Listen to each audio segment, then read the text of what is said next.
Bismillahirrahmanirrahim. Assalamualaikum warahmatullahi wabarakatuh.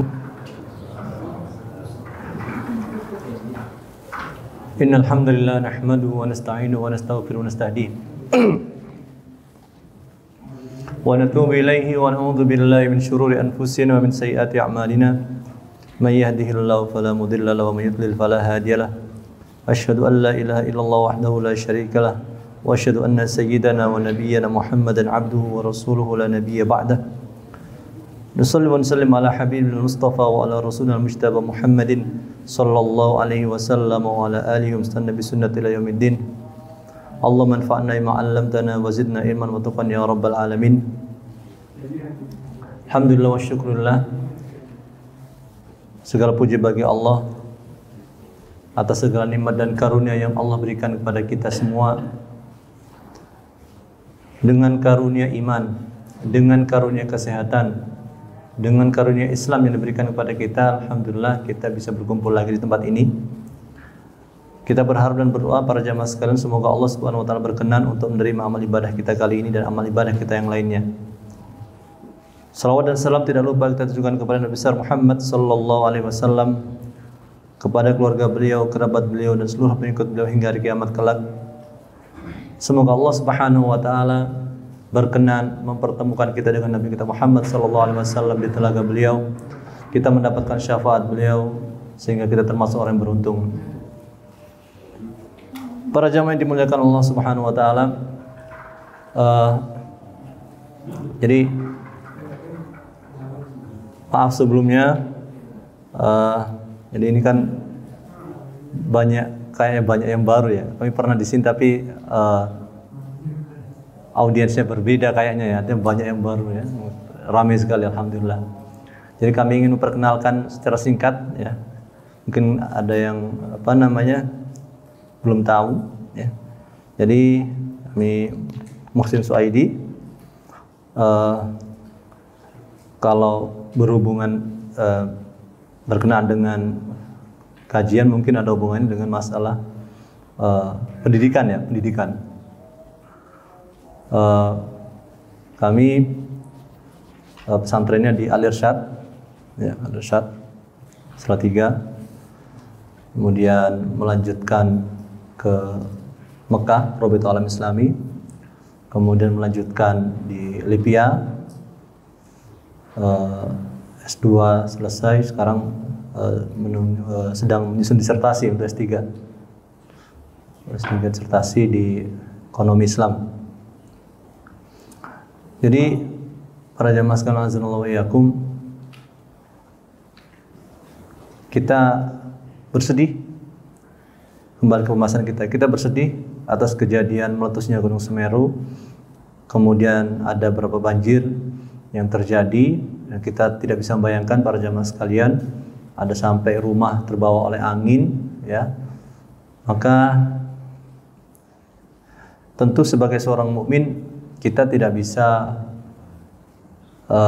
melihat ini sebagai hal yang biasa gitu ya. Oh, ini kejadian alam biasa gara-gara climate change, perubahan iklim yang ekstrim misalnya.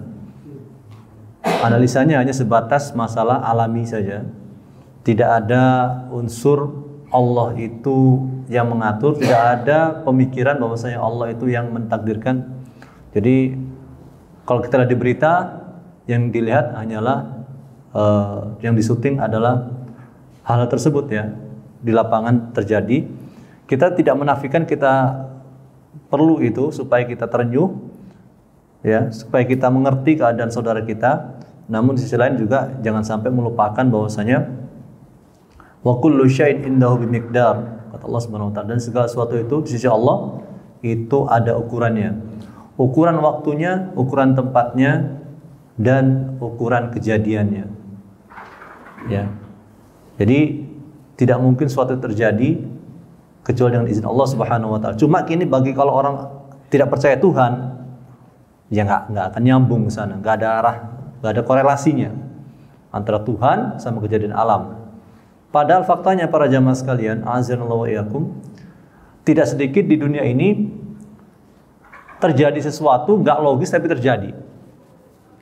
Sesuatu yang direncanakan, misalnya maaf, banjir di Eropa. Kurang pinter apa orang Eropa? Ya, sebelum ini terjadi ya, banjir di Eropa. Apakah mereka tidak bisa memprediksi terjadinya luapan sungai? Ya. Artinya apa? Sudah diprediksi begitu. Kita lihat Jepang, oke, Jepang sudah disiapkan ya untuk anti gempa. Kita lihat, kalau kita lihat apa namanya pondasinya, kita lihat pondasi bawahnya itu apa? Didesain untuk anti gempa, jadi goyang-goyang bisa meskipun setinggi apapun. Tapi tetap saja ada masalah. Ya. Ya. Kemudian ada yang seharusnya bermasalah tapi nggak bermasalah. Maksudnya bagaimana para jamaah sekalian? Ada orang jatuh dari pesawat tidak meninggal dunia. Bahkan bukan sekali dua kali, ada dia itu istilahnya bersentuhan dekat sekali dengan kematian tapi nggak meninggal. Ya. Ada orang duduk di trotoar diseruduk mobil. Ada yang jauh dari trotoar diseruduk mobil juga. Jadi intinya ada sesuatu yang nggak logis terjadi dan itu tidak mungkin tanpa ada perencanaan. Ada orang yang mengatakan tidak ada Tuhan, para jamaah sekalian, itu sangat tidak logis tapi dipaksakan untuk logis. Kenapa begitu? Kita lihat bagaimana mekanisme alam ini. Ya. Kok bisa misalnya ya para jamaah sekalian azallahu wa iyyakum, ada hewan sejenis jerapah, ada hewan sejenis kuda, ada hewan sejenis ular, ada hewan sejenis singa. Nggak mungkin dari satu sumber kemudian berubah. Oh, satu jadi ini, satu jadi ini terus gitu. Nanti manusia juga akan berubah lagi dong. Setelah sekian tahun nanti berubah lagi kayak apa lagi nggak tahu. Evolusi itu yang dibanggakan. Ya. Jadi sangat aneh. Kalau melihat CCTV para jamaah sekalian, CCTV ini yang ada di YouTube misalnya, ada koreksi, ada hal yang aneh yang terjadi, tapi nggak bisa dijelaskan. Ya. Ya. Jadi apa para jamaah sekalian? Kalau menafikan Tuhan itu hanyalah apa? Oleh orang yang tidak berakal menurut kami. Karena apa? Keragaman yang ada di dunia ini tidak mungkin tidak, pasti ada yang bikin. Nggak mungkin muncul satu, kemudian dia ngatur dirinya sendiri. Saya janji para jamaah sekalian, saya ingin menantang orang yang mengatakan bahwasanya tidak ada Tuhan. Kita kasih pasir, kita kasih bata, kita kasih semen di sini, kita tunggu 1000 tahun jadi bangunan nggak itu? Jadi bangunan nggak? Kalau mereka kan dalihnya apa rata-rata? Karena zaman, lama-lama nanti jadi lama-lama begitu kan, begitu aja alasannya itu. Kita bikin taruh nih pasir banyak-banyak di sini ya, pasir. Kita siapkan semua bahan-bahan bangunan itu, taruh saya diem, nggak diapain. Jadi nggak itu bangunan tuh? Butuh waktu berapa ribu tahun, berapa miliar tahun, nggak akan jadi. Ya. Tapi itulah manusia. Kita belajar, ya kadang-kadang belajar biologi, fisika, secara natural saja begitu tanpa ada unsur Tuhan di situ. Nah, ini yang jadi masalah. Makanya kadang-kadang ketika anak itu tidak mengerti agama, maka ya hubungannya apa? Hubungannya masalah. Ini masalah manusia saja gitu. Orang makan, menikah, kerja, ya, meninggal, punya anak terus begitu ya. Nah, kembali ke pembahasan kita akan merujuk ke apa namanya? Kita ingat para jamaah sekalian tentang firman Allah Subhanahu wa taala. Ini sering apa namanya? Para jamaah dengar ya. A'udzubillahi minasyaitonir rajim. Wa lanabluwannakum bisyai'im minal khaufi wal ju'i wa naqsim minal amwali wal anfusi wath thamarat wa basyiris sabirin. Dan kami akan benar-benar menguji mereka dengan sedikit rasa takut. Ya, sedikit rasa takut, kemudian rasa lapar, kemudian kekurangan harta, kemudian kematian dan kekurangan buah-buahan. Syekh Muhammad bin Shalih Al-Utsaimin rahimahullah, ya, seorang ulama ya dari Arab Saudi yang meninggal mungkin sekitar tahun 2000-an ya atau kurang dari itu. Beliau mengartikan ayat ini, menafsirkan ayat ini, kami akan uji kalian dengan sedikit rasa takut. Enggak semuanya. Kalau manusia dikasih rasa takut yang total, maka akan binasa, kata beliau. Jadi rasa takut itu hanya sebagian. Jadi sekeras apapun masalah yang kita hadapi, itu hanya sebagian. Ya, mungkin kalau sekarang nggak begitu terasa ya para jamaah sekalian, tidak begitu mencekam. Mungkin tahun 65, ya, ketika terjadi, kalau ada yang saksi sejarah, ya ketika terjadi maaf pemberontakan misalnya ya G30S ya, atau di beberapa daerah sebelum itu ya, kalau kami di Jawa Timur itu ada beberapa daerah ya, maaf sekali lagi ya, kami tidak ingin mengungkit kisah lama atau luka lama, tapi bagaimana beberapa kiai ya itu diburu ya oleh orang-orang maaf ya yang berafiliasi ke Partai Komunis Indonesia ya dengan sayap sayap gerakan mereka, pasukan mereka ya, itu ada rasa takut pada jemaah sekalian ya. Sebaliknya ketika balik diburu ya, artinya ketika ditangkapi itu ya, maka sebaliknya mereka yang takut. Kalau di kampung kami itu para jemaah sekalian di Lamongan itu setiap orang disuruh menggali lubang di depan rumahnya. Itu nggak tahu, dari sini kami nggak tahu ya. Kalau kata ceritanya begitu ya, di daerah kami begitu. Nggak tahu siapa yang memang terlibat, maka akan maaf ya, dipenggal, dikubur langsung gitu. Itu rasa takut itu. Orang makan nggak nyaman, orang tidur nggak nyaman, ya. Jadi kalau zaman Nabi, ya seperti apa? Ya seperti ketika Nabi SAW dengan Abu Bakar As-Siddiq radhiyallahu ta'ala anhu, ya berhijrah, diburu oleh apa? Maaf ya, orang kafir. Diburu oleh orang kafir, dan ketika itu apa? Mereka berada di dekat Abu Bakar dan Nabi SAW di mulut gua. Nah, makanya kan agak rasa takut tuh Abu Bakar Siddiq. Ya. Tapi Rasul menenangkan. Nah, kembali ke pembahasan kita. Jadi rasa takut itu pasti akan diturunkan, tapi sebagian diuji kepada kita. Termasuk para jamaah sekalian ketika wabah ini awal-awal terjadi Covid ini, orang pada takut semua, dan itu wajar, logis sebenarnya ya. Orang kemana-mana takut ya, ketemu orang takut dan sebagainya ya. Tapi ini hanya sebagian, Allah akan timpakan itu. Sekali lagi para jamaah, kenapa begini sih? Kenapa Allah nggak langsung masukkan kita ke surga? Karena memang Nabi pernah mengatakan, ala inna sil'atallahi ghaliyah, ala inna sil'atallahi al-jannah. Bukankah barang dagangan Allah itu mahal? Barang dagangan Allah adalah surga. Mau tidak mau para jamaah sekalian, kita tidak mungkin masuk surga tanpa apa? Tanpa susah, tanpa tidak nyaman, nggak mungkin. Barang dagangan Allah mahal, ya, lebih mahal dari apa? Dari tanah yang ada di yang paling mahal di Indonesia mana gitu ya. Lebih mahal dari berlian, lebih mahal dari apa? Semua perhiasan. Tapi apa? Dapatnya susah. Para sekalian. Ya, dapatnya susah. Cuma ya bagi orang yang Allah mudahkan itu akan menjadi mudah. Kembali ke pembahasan kita. Kata Syekh Muhammad Shalih Al-Utsaimin adalah khauf, rasa takut itu apa? Sebagian rasa takut. Kemudian lapar, wal ju'. Allah akan uji dengan rasa lapar. Beliau menceritakan kejadian di Arab Saudi. Ya, waktu itu. Mungkin beliau waktu muda berarti ya. Ceritanya di Unaiza. Ya, Unaiza. Itu pernah diuji oleh Allah Subhanahu wa taala. Rasa lapar itu terjadi. Bagaimana bentuknya? Ada dua bentuk. Yang pertama adalah orang makan banyak tapi nggak kenyang. Jadi masyarakat rata-rata begitu, makan banyak tapi nggak kenyang. Terus lapar. Ya. Yang kedua adalah memang Allah bikin sedikit bahan makanan, mungkin karena apa? Gagal panen dan yang lainnya. Ya. Tapi nggak tahu kalau di Indonesia ya, Allah ta'ala alam.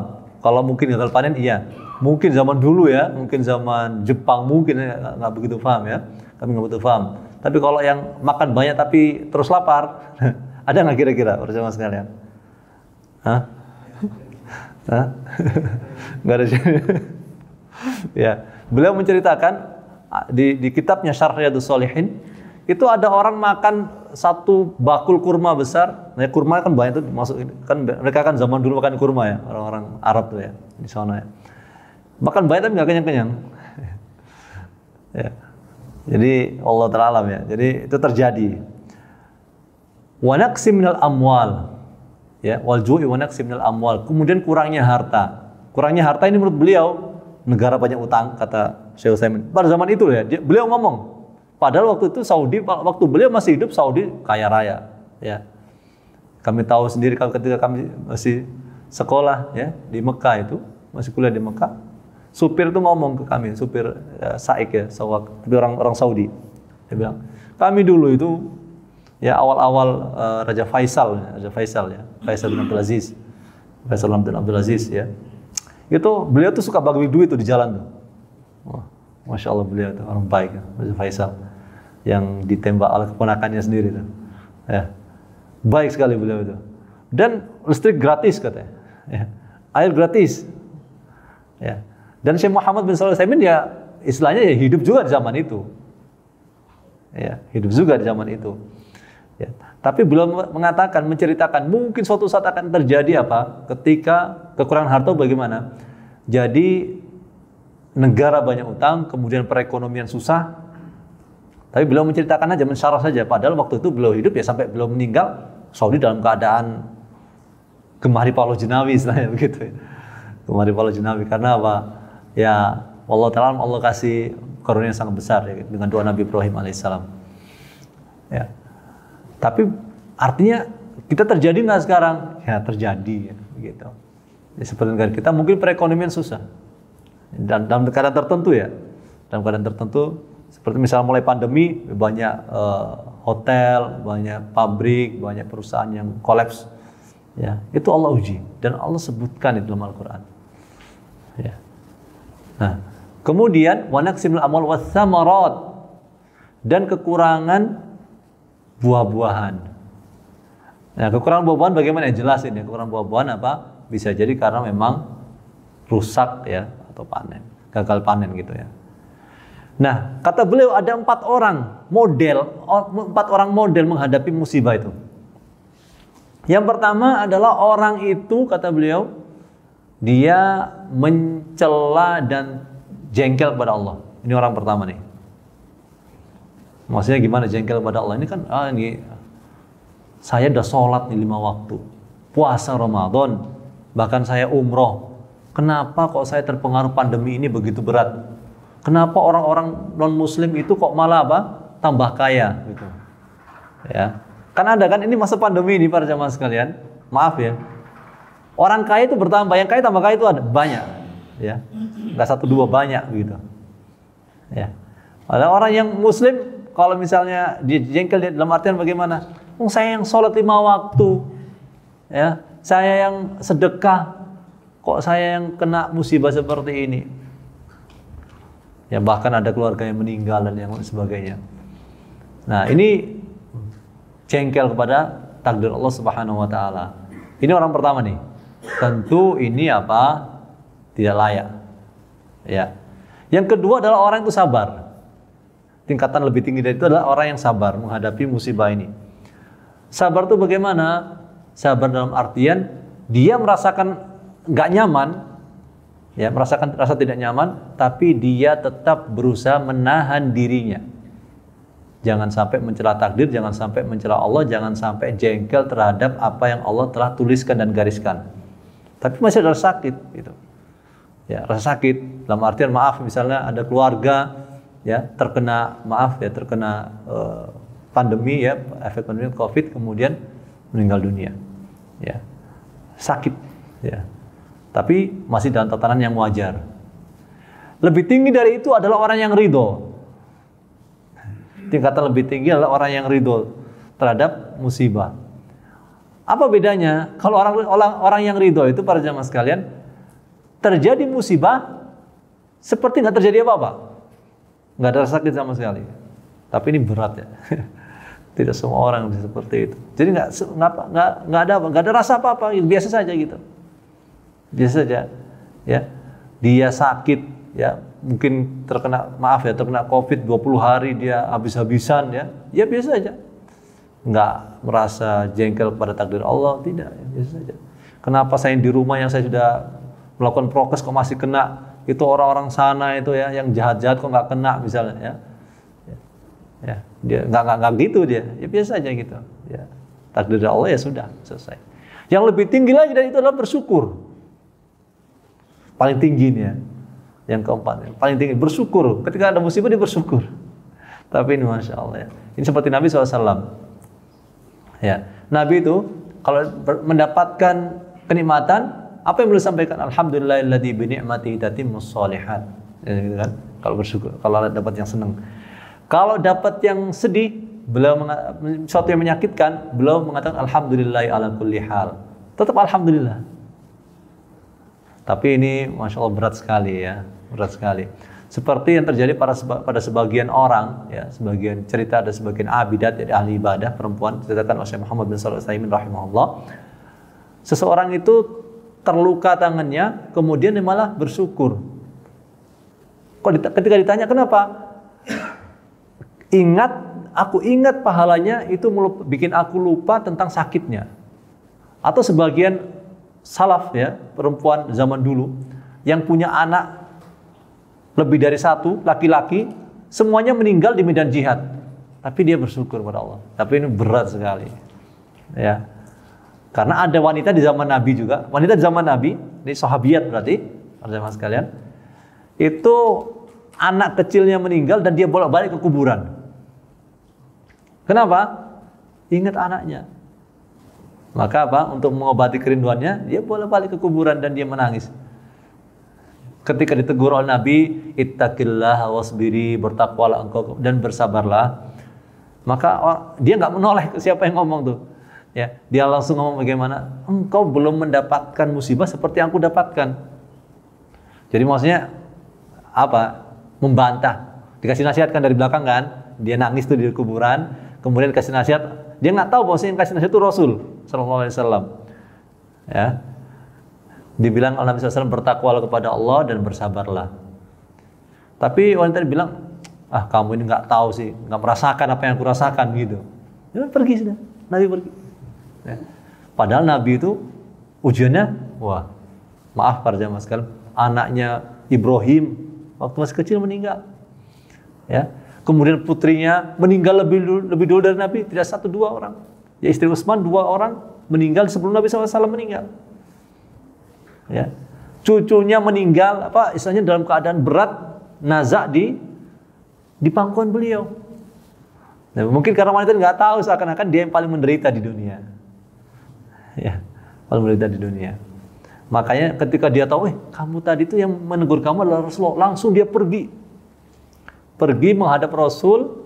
Ya, waktu itu dalam hadis ini ceritakan, ini rumah Nabi itu para jamaah sekalian nggak ada bodyguardnya. Padahal Nabi itu ada pemimpin pemerintahan, pemimpin agama, sosial, politik ya. Nabi tapi nggak ada bodyguardnya. Jadi orang tuh bisa cepat ya masuk ya ke rumah Nabi SAW. Dan maaf Nabi, saya tidak tahu bahwasanya Anda yang berbicara. Maka Nabi mengatakan as-sabru innamas sabru inda sadmatil ula. Sesungguhnya sabar itu saat pertama kena musibah itu. Jadi nggak nunggu marah-marah dulu baru sabar, nggak. Pertama kali itu sabar, nah itulah sabar kata maksudnya Nabi SAW. Bukan nunggu mikir sehari 2 hari, sehari nangis, 2 hari nangis, pukul lempar pukul pipi. Kalau di Mesir kami lihat mungkin sobek baju dan sebagainya. Kebiasaan sih ya, kebiasaan. Ya ada tertentu, dan nggak semuanya ya, sebagian saja. Ya. Maka ini tentu bermasalah. Dan orang para jamaah sekalian, kalau nggak ridho dengan Allah itu bisa dengan apa? Dengan hati. Hatinya apa? Jengkel. Dengan lisan apa? Sumpah serapah. Dengan tindakan apa? Pukul pipi itu. Ya, pukul pipi. Itu kata Syekh Utsaimin rahimahullah, begitu bentuknya itu. Ya. Nah, padahal kata Syekh Utsaimin rahimahullah, kalau kita kena musibah, kalau bisa itu dilupakan. Kita banyak ingat nikmat Allah. Kalau kita ingat-ingat musibah, bawaannya apa? Jengkel. Ya. Bawaannya jengkel. Maka kata beliau, kalau musibah itu bukan berarti kita nggak simpati, nggak empati ke keluarga kita, nggak, demi Allah nggak begitu, para jemaah sekalian. Tapi untuk demi apa? Meminimalisir rasa jengkel kepada Allah Subhanahu Wa Taala, ya, supaya menghindari, dalam tanda kutip, bukan meminimalisir, menghindari. Ya. Padahal nikmat yang Allah beri banyak, tapi ingatnya apa? Itu motor hilang, ya. Motor hilang, Nmax misalnya ya. Nmax ditaruh di depan toko, hilang, ya itu saja diingat, padahal dia punya mobil ya, Alphard, dia punya ini, nggak inget itu aja, ya. Padahal kalau dia bersabar, ya, maka Allah akan ganti Para jamaah sekalian azanallahu wa iyyakum, kita ini lahir kan nggak bawa apa-apa, nggak bawa harta sebenarnya. Kita lahir ini nggak bawa harta. Makanya kan betul kata Nabi SAW, ada putri beliau, ya salah seorang putri beliau, anaknya dalam keadaan nazak, itu minta Nabi datang. Minta Nabi datang ke rumahnya. Ini putri beliau loh ya, tapi Nabi kan sibuk, sangat sibuk. Maka Nabi berpesan kepada utusan itu, Inna lillahi ma akhad, walahu ma a'ta, wa kullu syai'in indahu bi ajalin musamma, faltasbir wal tahtasib, kata Nabi SAW. Sesungguhnya apa yang Allah ambil itu milik Allah, apa yang Allah beri itu juga milik Allah. Wa kullu syai'in indahu bi ajalin musamma, dan segala sesuatu itu ada masanya. Ya. Bersabarlah, suruh anak saya itu bersabar, dan suruh dia untuk mengharapkan pahala dari Allah Subhanahu wa taala. Bukan nggak mau datang, bayangkan sampai sebegitunya ya. Nabi itu mau lebih mementingkan umatnya dibanding putrinya sendiri. Bayangkan kalau kita punya cucu sakit keras, kita dipanggil oleh putri kita, ya tentu kita bersegera. Tapi Nabi SAW, itulah totalitasnya Nabi SAW untuk Allah Subhanahu wa taala. Betapa nerimanya terhadap takdir Allah Subhanahu wa taala. Ya. Bayangkan para jamaah sekali, berat sekali. Tapi di surat Nabi bilang, udah kamu bilang ke dia, yang diambil itu ya milik Allah. Kalau kita diberi pun ya itu milik Allah. Ya, segala sesuatu itu ada masanya sesuai Allah tentukan. Bilang ke putri saya supaya dia bersabar dan apa?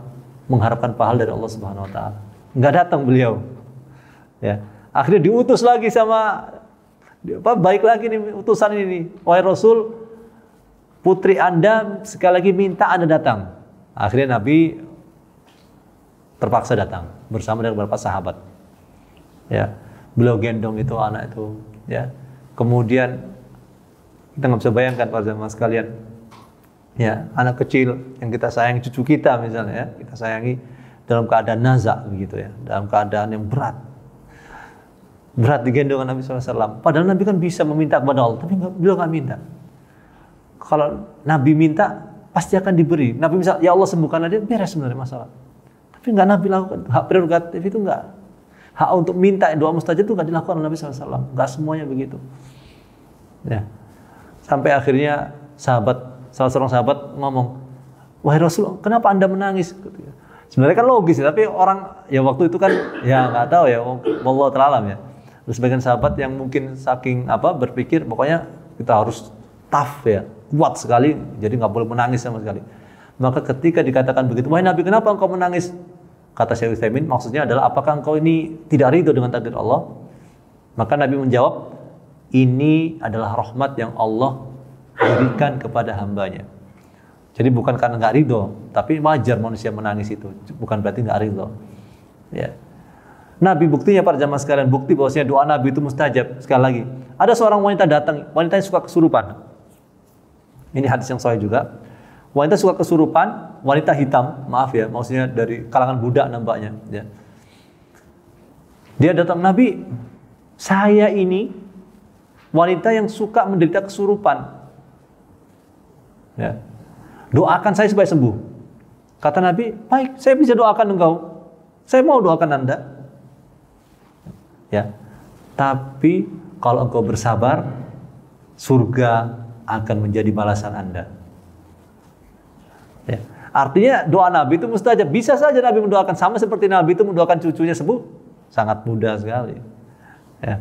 Tapi hak itu tidak dipakai begitu karena ada aturan. Sunnatullah itu apa? Terjadi. Ada tulisan di Lauhul Mahfuz di sana. Ya. Ya. Jadi para jamaah, kembali ke pembahasan kita. Jadi kalau seseorang itu mengerti tentang bagaimana musibah itu terjadi hakikatnya, maka dia akan berusaha untuk bersabar. Tapi sabar itu, ingat para jamaah sekalian, sabar itu kan ada 3 jenis ya. Menurut Syekh Utsaimin, sabar ketika melaksanakan ketaatan, sabar ketika menghindari maksiat, dan sabar ketika menghadapi musibah. Itu 3 jenis. Dan yang berat itu diantaranya adalah sabar untuk ibadah. Ya, ya kalau orang itu bisa, ini macam-macam jenis orang ya. Tapi bisa jadi nggak sabar 3-3-nya. Misalnya dia kalau tahajud oke, sabar tuh tahajud kuat ya. Tapi kalau maaf ya, ada orang itu nggak tahan sama perempuan, misalnya laki-laki nggak tahan sama perempuan, ya matanya itu apa, nggak bisa tahan sama perempuan, ya. Tahajud kuat dia, ya. Tapi kalau ngeliat cewek, wah nggak, itu nggak sabar, berarti dia nggak sabar untuk menghindari maksiat atau colek ya, itu nggak sabar gitu ya. Ya. Ada, tapi ada orang itu apa, sabar ketika menghadapi larangan Allah, ya, nggak melaksanakan, tapi dia nggak sabar untuk apa, tahajud. Ya. Ada juga nggak sabar ketika apa, menghadapi musibah. Nah para sahabat bagaimana? Macam-macam. Ya, berbeda-beda. Ya, para sahabat Nabi radhiyallahu anhum. Nah, ini ada sahabat Nabi, maaf para jamaah sekalian, sahabat itu nggak tahan terhadap khamar.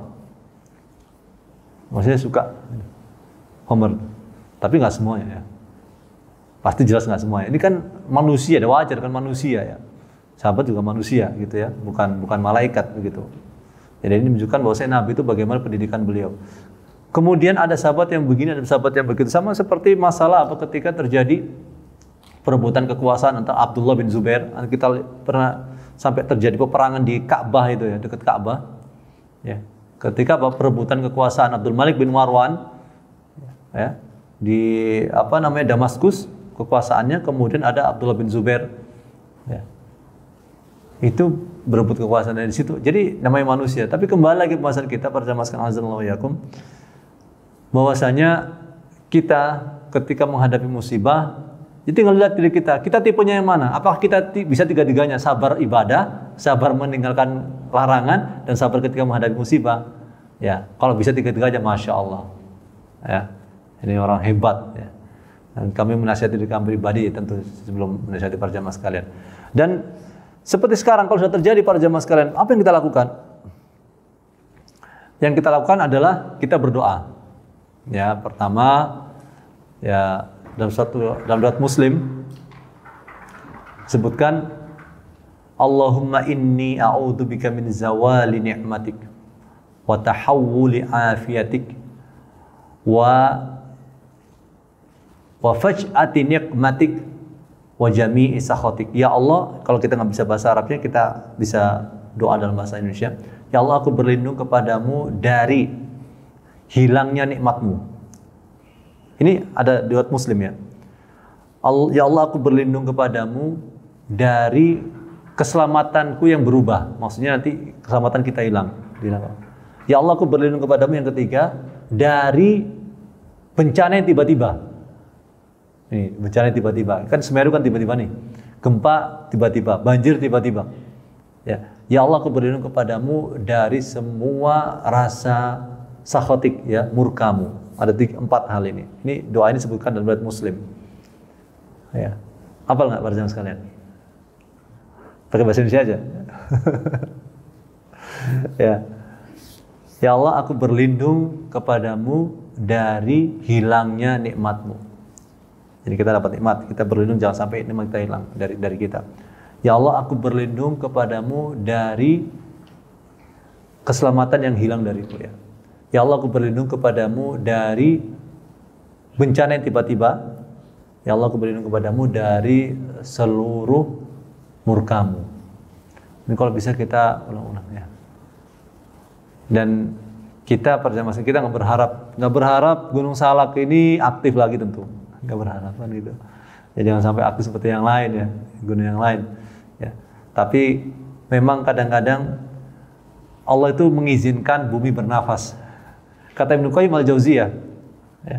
Ibnu Qayyim al-Jauziyah salah seorang ulama di Damaskus ya, yang hidup tahun 700 sampai 800 Hijriah. Beliau mengatakan kadang-kadang Allah mengizinkan bumi bernafas sehingga apa? Sehingga bergetar, terjadi gempa. Kalau nafas kan kita nafas nih, kita nafas nih kan naik kan ini ya. Ya naik apa namanya tulang dada kita ini. Sama bumi juga Allah izinkan kadang-kadang begitu. Ya. Allah izinkan begitu dan terjadi. Supaya apa kata Ibnu Qayyim? Supaya manusia itu takut, supaya manusia itu khawatir, supaya manusia itu kembali kepada Allah. Itu tujuannya. Kalau ditimpa musibah nggak kembali, malah apa menjauh, nah ini berat tadi.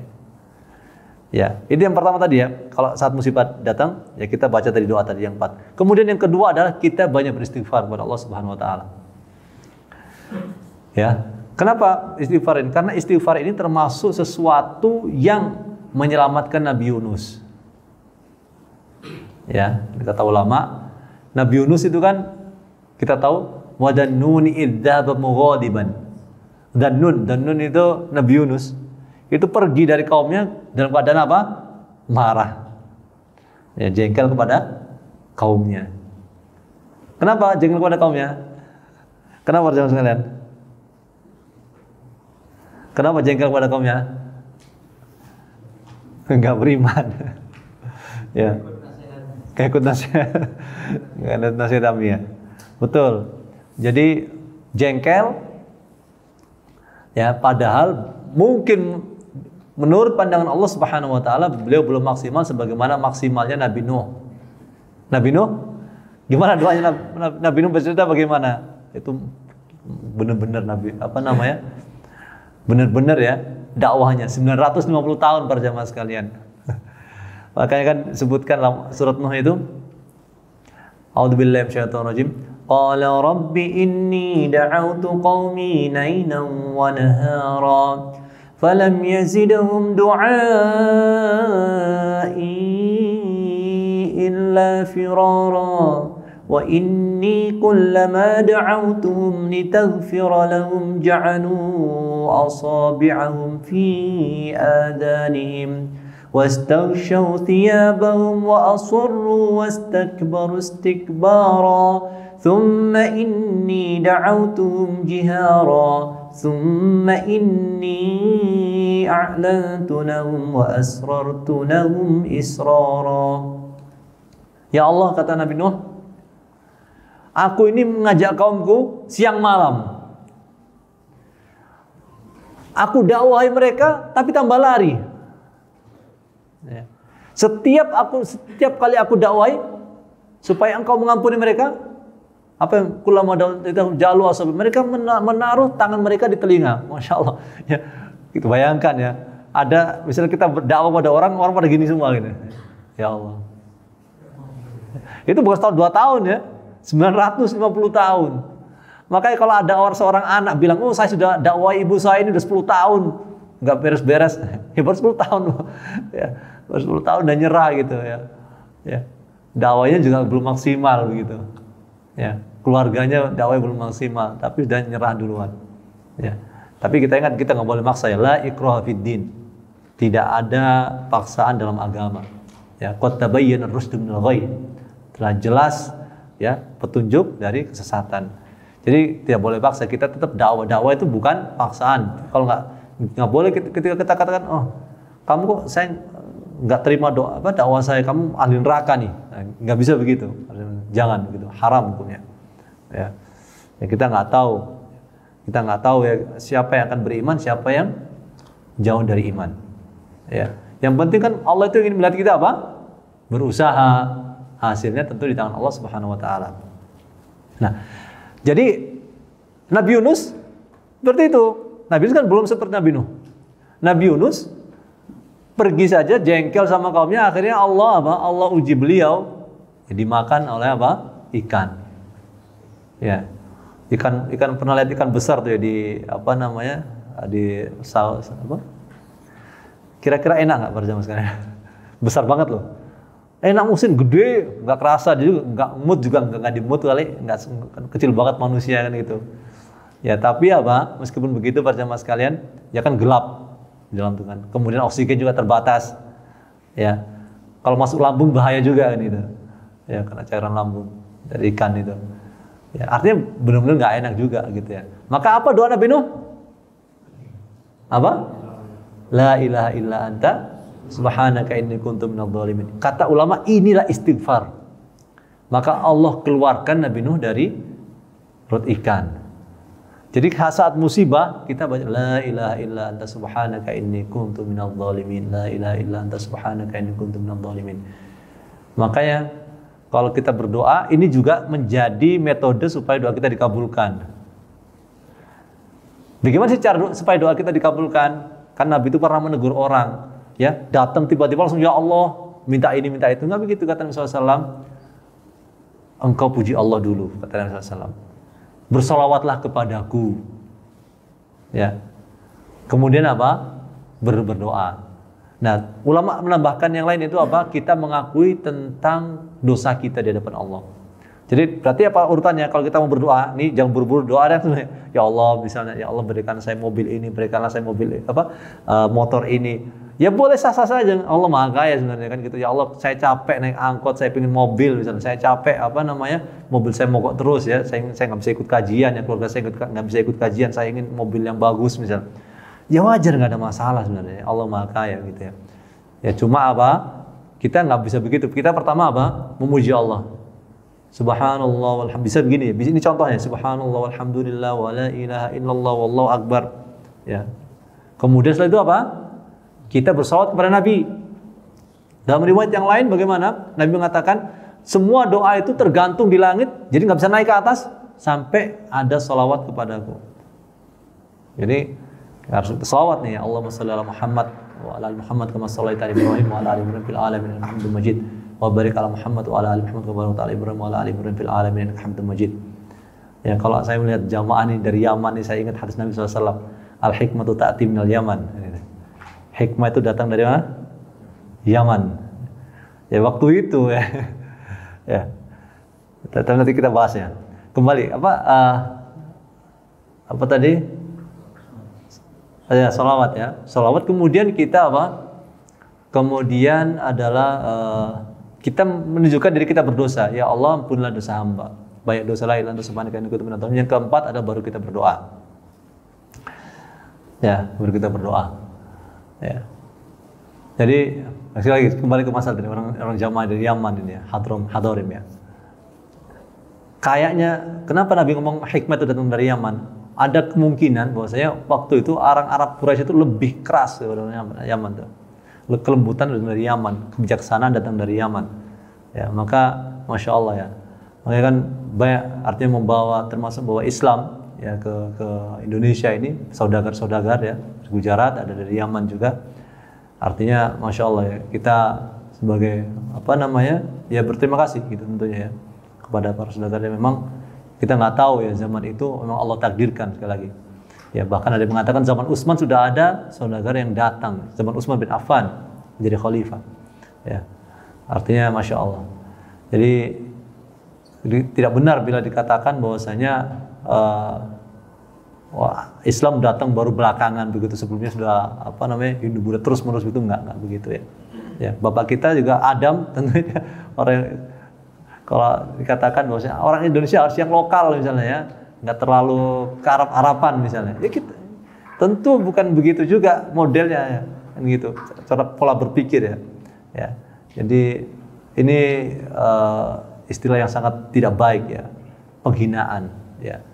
Ya, sampai dikatakan misalnya kadal gurun dan yang lainnya. Ini demi Allah ini ini merupakan penghinaan terhadap Islam secara khusus. Ya. Karena kita tidak bisa pisahkan antara Arab dengan Islam. Kita tidak bisa pisahkan itu. Ya. Nah, bahkan Nabi sendiri mengatakan bagaimana? Ya, berpesan bahwa Ahlul Bait ya. Kemudian beliau juga berpesan apa artinya? Menghormati keluarga orang Arab. Ya meskipun sekali lagi kalau kita merunut, kita lihat Arab itu asalnya dari mana? Awalnya salah satu kami pernah baca itu dari Yaman asalnya, pertama kali ya. Ya bisa ke Saudi dan yang lainnya begitu ya, Qahtan. Artinya para jamaah sekalian azza wa jalla, kembali ke pembahasan kita.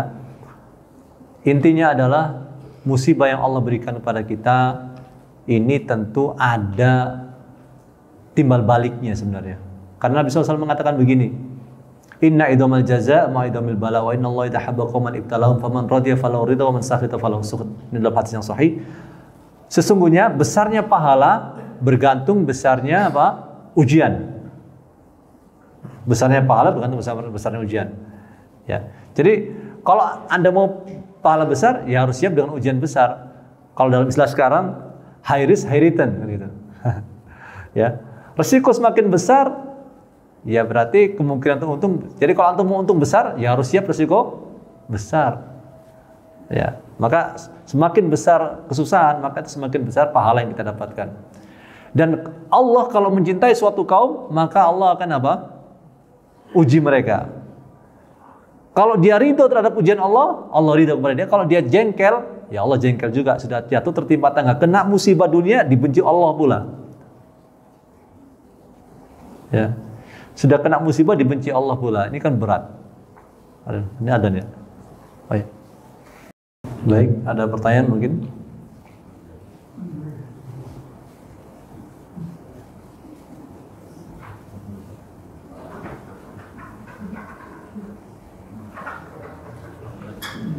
Enggak, satu lagi. Bedanya musibah sama azab itu apa kan? Ya. Apa beda musibah sama azab? Jadi ketika kami baca apa bedanya musibah, apa bedanya dengan azab dan ujian, ya, dan ujian, ya, musibah, azab, ujian, ya. Di sini dalam literatur yang kami baca, kita tahu ini bisa berbeda-beda tiap orang, ya. Makanya kan Aisyah pernah bertanya tentang taun, wabah taun, ya, pes, ya, semacam pes itu ya. Kalau saya menyebutnya bisa seperti kolera misalnya. Jadi taun. Aisyah tanya pada Rasulullah, Rasul bagaimana taun itu? Maka Nabi mengatakan itu adalah azab yang Allah kirim. Tapi ini menjadi rahmat bagi kaum mukminin. Bayangkan. Jadi taun itu kan penafsirannya dua. Sejenis penyakit, satu jenis saja, atau kata beliau, kata Syekh Utsaimin, semua penyakit yang menular seperti kolera. Kalau menurut pendapat kedua ini, ya berarti seperti Covid ini masuk nih. Taun. Ya.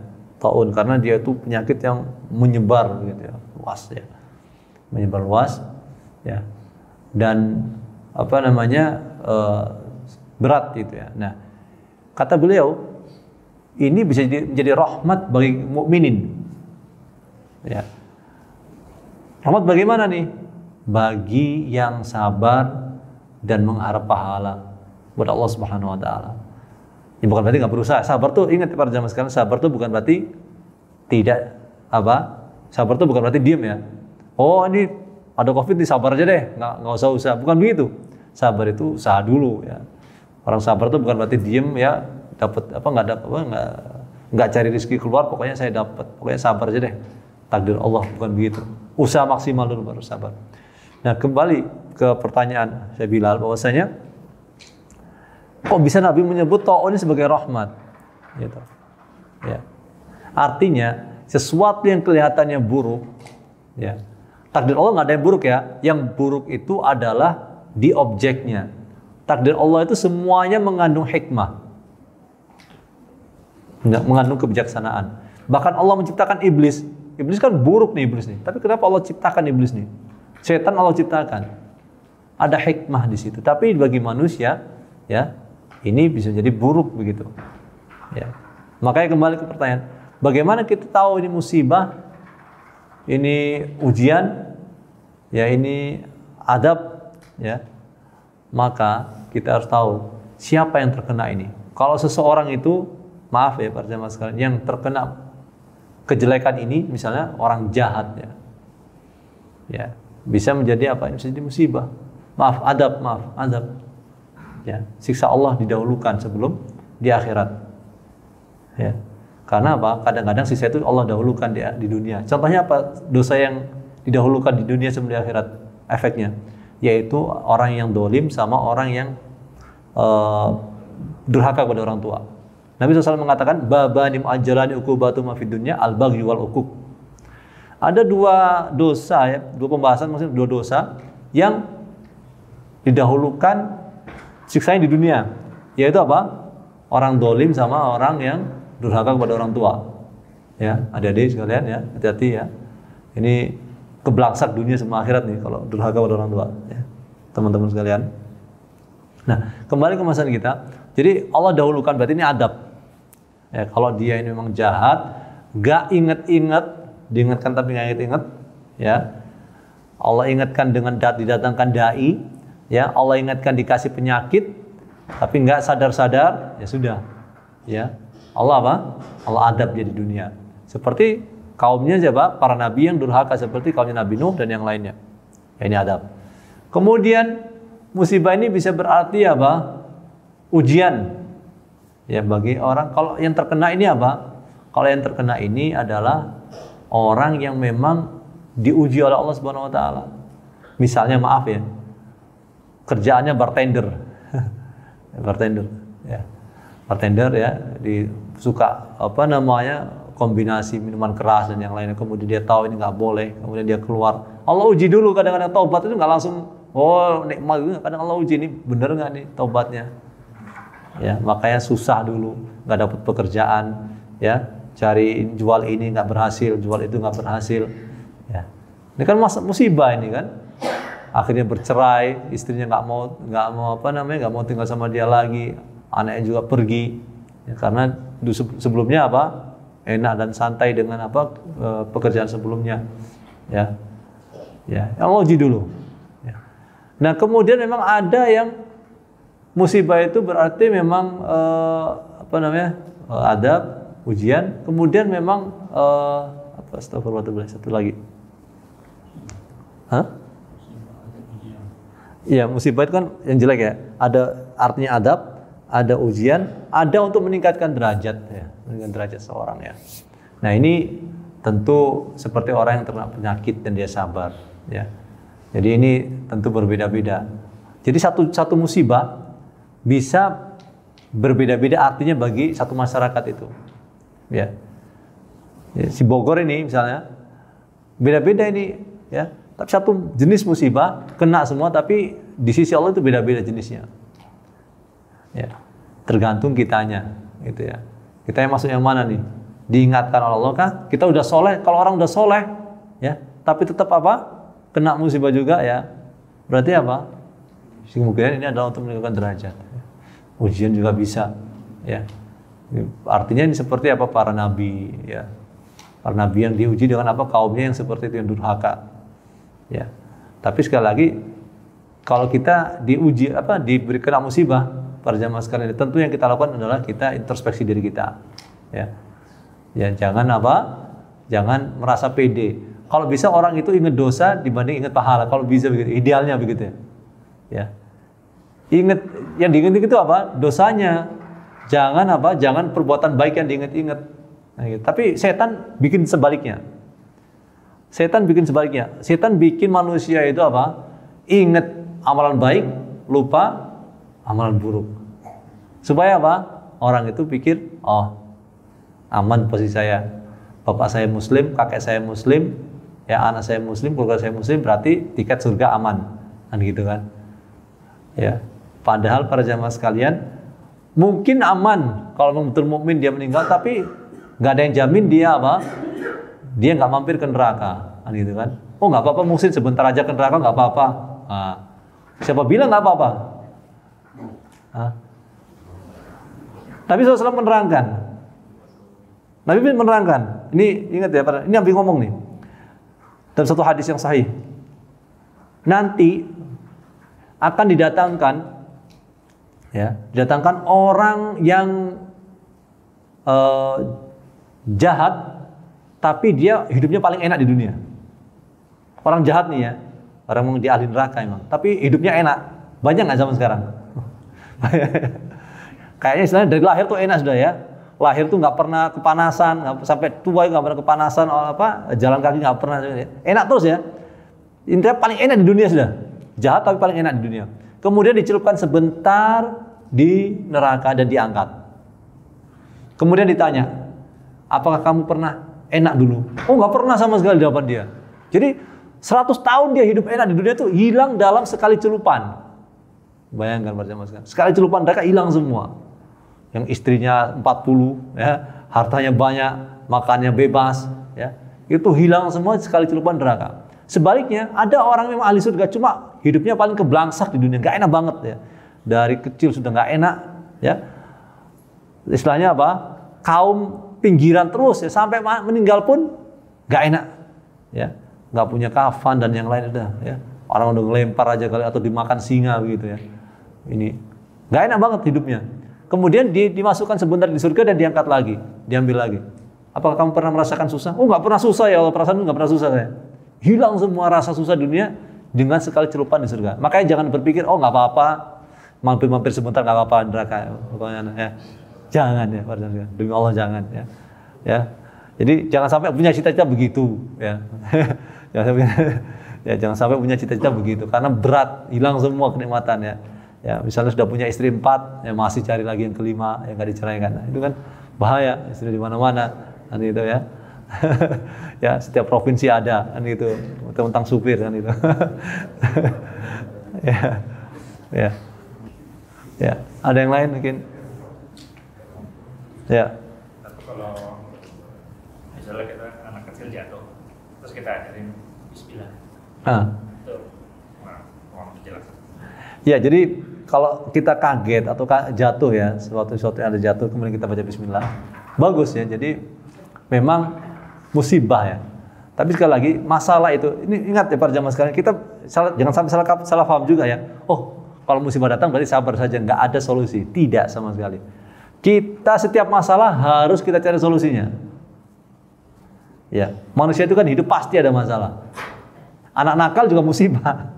Ya, anak nakal musibah. Istri nggak nurut juga musibah. Ya, musibah. Ya. Kemudian ada orang tua yang menekan juga musibah. Ya. Cuma sikap kita bagaimana? Harus ada solusi, jangan didiamkan gitu kan. Ya. Tapi memang ada yang sampai misalnya Azar, tahu Azar pada zaman sekarang Azar? Ya, bapaknya Nabi Ibrahim sebutkan dalam Al-Qur'an Azar. Itu kan masalah kan bagi Nabi Ibrahim. Nah, makanya apa dikatakan dalam surat Maryam? La illam tantahi la arjumannaka wahjurni maniya. Ibrahim, kalau kamu nggak berhenti mendakwaiku, aku akan lempar kamu, lempar batu. Bayangkan punya bapak seperti itu ya. Ya, Azar nih, sampai meninggal ya nggak ada nggak bertobat gitu kan. Tapi Nabi Ibrahim berusaha mencari solusi. Solusinya apa? Dakwai, gitu kan. Ya. Anak juga sama, seperti Kan'an, anak Nabi Nuh. Anak Nabi Nuh, bagaimana dalam Al-Quran? Ya bunayyar kam ma'ana, wahai anakku, ayo naiklah bersama kami. Bayangkan anaknya sendiri. Apa jawaban anaknya itu? Qala sa'awi ila jabali ya'simuni minal ma'. Aku akan naik ke gunung yang akan melindungiku dari air. Dalam Al-Quran ya.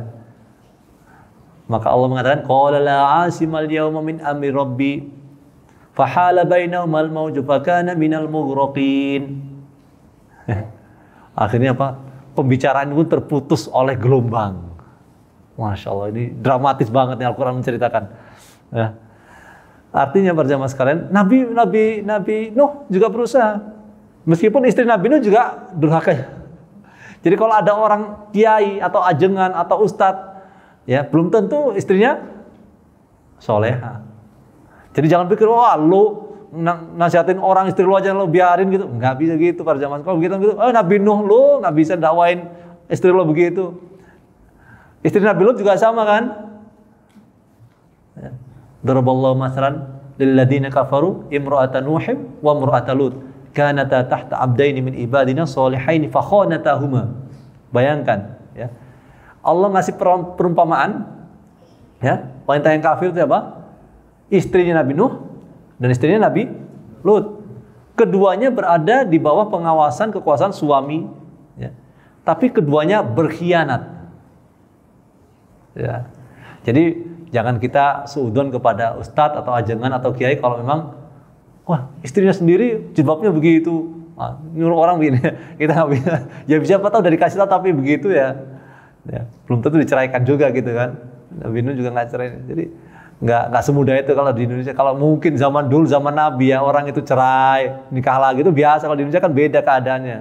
Zaman sekarang ya orang poligami bisa kiamat itu nanti kan. Ya kan? Beda di Arab sana beda ya. Di Yaman sekarang beda, di Saudi juga beda kan gitu. Ya. Tapi atau cerai juga ya zaman dulu ya misalnya seperti Nabi Ibrahim menyuruh Nabi Ismail untuk menceraikan istrinya ya tinggal ngomong saja diceraikan sudah gitu selesai. Tapi zaman di Indonesia kan ribet lah, nggak bisa sederhana itu kan. Makanya orang juga ini perjuangan suami untuk apa? Sabar. Bisa jadi istri itu apa? Ujian bagi suami. Kalau dia sabar, apa yang terjadi? Dia bisa jadi menjadi apa? Orang yang dekat dengan Allah gara-gara sabarnya dengan istri. Bukan karena ibadahnya dia, bukan karena yang lain. Sabarnya dia menghadapi istri, Masya Allah. Ya. Sampai ada anekdot ya, seseorang itu menjadi wali Allah gara-gara apa? Sabar kepada istrinya. Anekdot itu. ya. Jadi makanya jangan kita buru-buru apa? Ya, bisa jadi itu kunci kita untuk kita nggak bisa sholat tahajud seperti Nabi, nggak bisa puasa seperti puasanya Nabi. Jadi kasih istri begitu saja. Ya, makanya sabar saja. Ya. Baik, jadi istilahnya kita ada masalah ini ya, kita ajarkan anak untuk apa namanya? Ketika dia jatuh ya, kita baca basmalah ya. Kemudian juga bisa kalau kita kena musibah baca innalillahi wa inna ilaihi rajiun. Ya. Intinya semoga saja dengan begitu itu menjadi kebiasaan dia dan semoga saja ini menjadi menjadi penambah pahala bagi dia ke depannya kalau dia menjadi kebiasaan bagi dia tentunya. Iya, ada yang lain? Ya, enggak? Ya. Yang paling utama yang mana? Sabar ketika menghadapi musibah? Apakah sabar ketika melaksanakan ibadah atau ketaatan, atau sabar ketika menghindari larangan Allah Subhanahu wa taala? Syekh Utsaimin rahimahullah menyebutkan yang berat itu adalah sabar dalam ibadah. Ini kata beliau ya, kenapa sabar dalam ibadah? Ketika gini, antum datang dari rumah ke sini, ini versi beliau ya. Dari rumah datang ke masjid itu dua hal yang dilakukan. Pertama, dia menahan hawa nafsunya untuk diam di rumah. Enak di rumah ya, minum syahi atau gahwa ya. Kemudian ya sholat atau apa itu apa sholat di rumah gitu, nonton TV atau gimana, tapi kesini dan ibadah lagi di sini, itu dua kali sabar kemudian gitu ya. Jadi menurut beliau begitu. Cuma dalam keadaan tertentu, bisa jadi dalam keadaan tertentu sabar masing-masing beda, punya keunggulan. Misalnya orang ini dia ini anti, misalnya saya katakan tadi dia tuh hobi perempuan, istilahnya penggemar pecinta wanita sudah ya. Saya pecinta wanita ya. Mungkin dia nggak tergoda dengan duit, nggak tergoda dengan makan, nggak tergoda. Tapi kalau perempuan, dia tuh hobi banget ya. Nah, kalau dia bisa menahan itu, ya, menahan itu, dia sampai totalitas seperti yang terjadi ketika Nabi SAW menceritakan 3 orang masuk gua. 3 orang masuk gua, kemudian nggak bisa keluar karena tertutup pintu gua itu. Di antaranya orang yang apa? Dia tuh cinta sama bintu Am, ya, sepupunya. Ya, bintu Am, cinta banget tuh ya, atau cantik atau gimana, ya. Kemudian diomongkan, saya cinta kepada kamu begini-begini. Tapi perempuan ini, masya Allah perempuan baik-baik ya. Meskipun tuh bintu Amnya ya, harusnya kan orang bisa keluarga gitu ada kalam lembut-lembut gitu, nggak boleh gitu. Dia tetap jaga ya. Kemudian suatu saat ada kesempatan nih ya, si perempuan datang butuh uang dan dikasih uang, tapi dengan catatan ya, dengan catatan apa? Aku mau main dengan kamu, kamu harus bebaskan aku. Dia tuh sangat cinta, sangat sayang ya. Kemudian ketika ketika maaf ya, ketika sudah diranjang begitu, saya bahasakan sederhana saja. Ketika sudah diranjang ya, laki-laki dan perempuan ini ngomong bagaimana? Ittaqillah wasbiri. Ittaqillah, bertakwalah engkau dan jangan engkau apa? Engkau pasang apa cincin ya sebelum waktunya ya. Nah, di sini dia langsung takut kepada Allah Subhanahu wa taala. Dia mendapatkan karomah gara-gara itu. Karomahnya apa? Batu bergeser. Nggak pakai wasilah loh ya. Jadi Allah itu kalau ngasih bisa pakai wasilah, bisa nggak pakai wasilah. Allah ngasih kita rezeki, kita kerja nih, kita jualan nih, jualan kebab misalnya. Kita ngasih rezeki melalui apa? Melalui konsumen datang tuh. Nah, tapi ada yang Allah kasih langsung rezeki tanpa wasilah, seperti tadi itu 3 orang itu. Ya, Allah kasih rezeki. Kalau zaman Nabi, ya, ada di zaman dulu ada orang itu berdoa di padang pasir langsung dilempar koin emas gitu ya, sekantong gitu. Ya, tapi itu betul-betul karomah gitu kan. Nah, sekali lagi berarti apa itu beda-beda. Tapi pertamanya kalau nggak ada keadaan tertentu, ya memang dia apa yang ibadah itu yang ada.